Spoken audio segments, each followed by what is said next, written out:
2018 تک تمام بڑی سیاسی جماعتیں حکومت میں رہیں، کسی سیاسی جماعت نے نیب قوانین میں ایسی ترامیم نہیں کی۔ چیف جسٹس نے کہا دیگر جماعتیں فریق نہیں، ترامیم پی ٹی آئی نے چیلنج کی، ان سے پوچھیں گے۔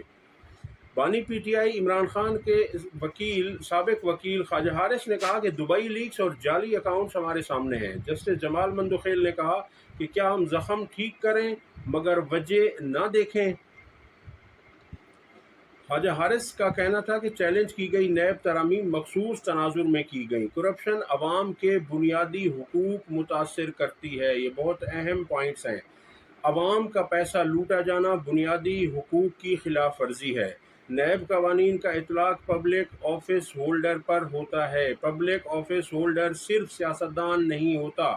جسٹس جمال مندوخیل نے کہا کہ نیب کی کارروائی کے لیے عوام کا اختیار کتنا ہے؟ میری سمجھ کے مطابق تو کوئی بھی شہری شکایت درج کر سکتا ہے۔ یہ اختیار نیب کا ہے، پتہ کرے کرپشن ہوئی ہے یا نہیں۔ چیف جسٹس نے کہا کہ آپ صرف سیاسی احتساب چاہتے ہیں۔ اس پر خواجہ حارث نے کہا کہ ہم نے نیب آرڈیننس 1999 چیلنج نہیں کیا، ہم نے نیب ترامیم 2022 چیلنج کی ہے۔ اس موقع پر جسٹس اطہر من اللہ نے استفسار کیا کہ نیب ترامیم سے کون سے بنیادی حقوق متاثر ہوئے؟ کیا آپ کو نیب پر مکمل اعتماد ہے؟ خواجہ حارث نے بتایا کہ میں دلائل دوں گا کہ اقلیتی رائے درست نہ تھی۔ جسٹس اطہر من اللہ نے پوچھا کیا آپ 90 روز کے نیب ریمانڈ سے مطمئن ہیں؟ کیا آپ 50 کروڑ سے کم کرپشن پر بھی نیب کی کارروائی کے حامی ہیں؟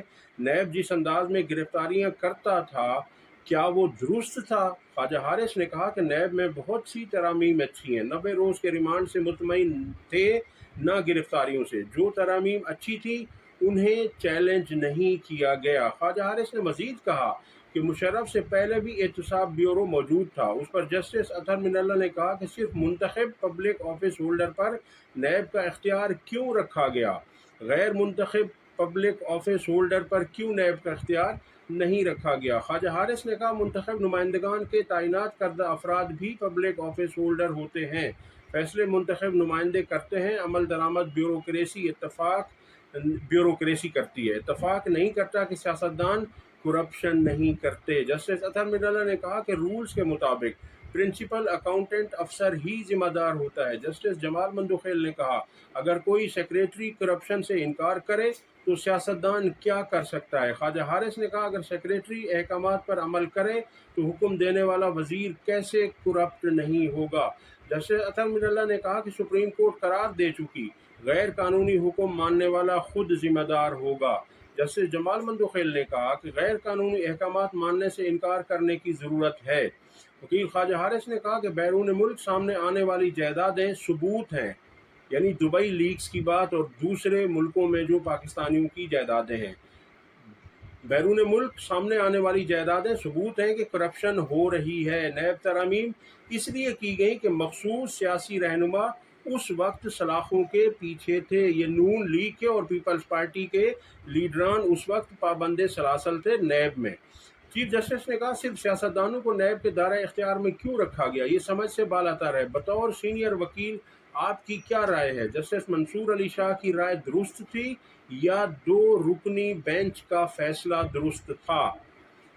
خواجہ حارث نے کہا میری رائے میں جسٹس منصور علی شاہ کا نوٹ درست نہیں تھا۔ چیف جسٹس نے کہا کہ پریکٹس اینڈ پروسیجر قانون کے خلاف کیس کو پہلے لگایا جانا چاہیے تھا۔ باہر جا کر کیمرے پر گالیاں دیتے ہیں، گالیاں دینا تو آسان کام ہے۔ جسٹس جمال مندوخیل نے کہا کیا وفاقی حکومت نے پریکٹس اینڈ پروسیجر کیس پر جلد سماعت کی درخواست دی؟ اٹارنی جنرل نے کہا کہ قانون آیا لیکن وہ پھر بھی چیلنج ہوا، حکم امتناع دیا گیا۔ چیف جسٹس نے کہا کہ پارلیمان کی قانون سازی کو معطل نہیں کیا جا سکتا، عدالت معطل نہیں ختم کر سکتی ہے۔ جسٹس اطہر من اللہ نے کہا کہ معزز چیف جسٹس کی بات سے اتفاق کرتا ہوں کہ پارلیمان کا وقار اہم ہے، قانون سازی کو معطل نہیں کیا جا سکتا۔ چیف جسٹس نے کہا انصاف نہ صرف ہونا چاہیے بلکہ انصاف ہوتا ہوا نظر بھی آنا چاہیے۔ اگر میں نے غلطی کی تو مجھ پر انگلی اٹھائیں۔ دنیا کی رینکنگ میں پاکستان کا نمبر اسی وجہ سے گراوٹ کا شکار ہے۔ اس طرح کے حکم امتناع سے خرابیاں پیدا ہوتی ہیں۔ میری رائے ہے کہ قانون معطل نہیں ہو سکتا۔ جسٹس اطہر مناللہ نے کہا کہ خواجہ حارث صاحب چلیں آپ میرٹ پر دلائل دے دیں۔ چیف جسٹس نے کہا پریکٹس اینڈ پروسیجر کے بعد نیب ترامیم پر بینچ کیسے بنا، وجہ بتائیں۔ خواجہ حارث نے کہا کہ جسٹس منصور علی شاہ کے نوٹ میں طے ہو چکا ہے، پریکٹس اینڈ پروسیجر کا بینچ اس فیصلے کا حصہ بن چکا۔ چیف جسٹس نے کہا اسلام آباد ہائی کورٹ میں زیر التوا درخواست کو واپس لگانے کی کوشش کیوں نہیں کی۔ جسٹس جمال مندوخیل نے کہا کہ ہائی کورٹ سے نوٹس اٹارنی جنرل کو بھی ہوا تھا، اٹارنی جنرل نے کیوں وہاں کوشش نہیں کی کہ کیس دوبارہ لگے۔ چیف جسٹس نے ریمارکس دیے کہ جب پریکٹس اینڈ پروسیجر قانون بنا تو میں نے عدالت میں بیٹھنا ہی چھوڑ دیا۔ اس وقت یہ بحث چل رہی تھی کہ اختیار میرا ہے یا کسی اور کا۔ باہر جا کر بڑے شیر بنتے ہیں، سامنے آ کر کوئی بات نہیں کرتا۔ اصولی موقف میں سیاست نہیں ہونی چاہیے۔ اس پر جسٹس اطہر مناللہ نے وکیل سے کہا کہ سپریم کورٹ کے جج مانیٹرنگ جج تھے، اس کیس میں JIT تھی جس میں ISI اور IMI جیسے طاقتور ادارے بھی تھے، بتائیں اس کیس کا کیا بنا؟ اس کیس میں آپ وکیل تھے۔ اس پر وکیل عمران خان نے جواب دیا کہ طاقتور اداروں کی JIT میں شمولیت کے باوجود بھی کچھ ثابت نہ ہوا۔ بعد ازاں جسٹس جمال مندوخیل نے کہا کہ اگر کسی نے گھر بنایا اس کے پاس رسیدیں نہیں ہوں گی، کیا رسیدیں مانگنا کسی کو بلیک میل کرنے کے مترادف نہیں؟ جسٹس اطہر مناللہ نے کہا کہ جو آپ کے مرکزی کیس میں کلائنٹ تھے، اگر انہیں آج کہہ دیں کہ تمام اثاثوں کا جواب دیں تو آپ کے لیے مشکل ہو جائے گی۔ ان کا اشارہ عمران خان کی طرف تھا۔ خواجہ حارث کون سی نیب ترامیم کو چیلنج کیا تھا وہ لکھوا دیں۔ آپ نے سیکشن 19A5 میں ترمیم کو چیلنج کیا تھا، آپ نے سیکشن 14 کے حذف کرنے کو چیلنج کیا تھا، اور کیا تھا؟ خواجہ حارث نے کہا سیکشن 2 میں ترامیم کا اطلاق ماضی سے کرنے کو چیلنج کیا تھا، سیکشن 4، سیکشن 16، 21G اور سیکشن 25G میں ترمیم کو چیلنج کیا تھا۔ جسٹس اطہر مناللہ نے کہا کہ کون سی ترامیم کو کالعدم کیا گیا بتا دیں۔ خواجہ حارث نے سپریم کورٹ میں ترمیم کی تفصیلات لکھوا دیں۔ جسٹس اطہر مناللہ نے کہا کہ سیکشن 19A5 میں ترمیم کو کس بنیادی حق کے متاثر ہونے پر کالعدم کیا گیا؟ نیب کے قیام کا مقصد ہی سیاسی انجینئرنگ تھا۔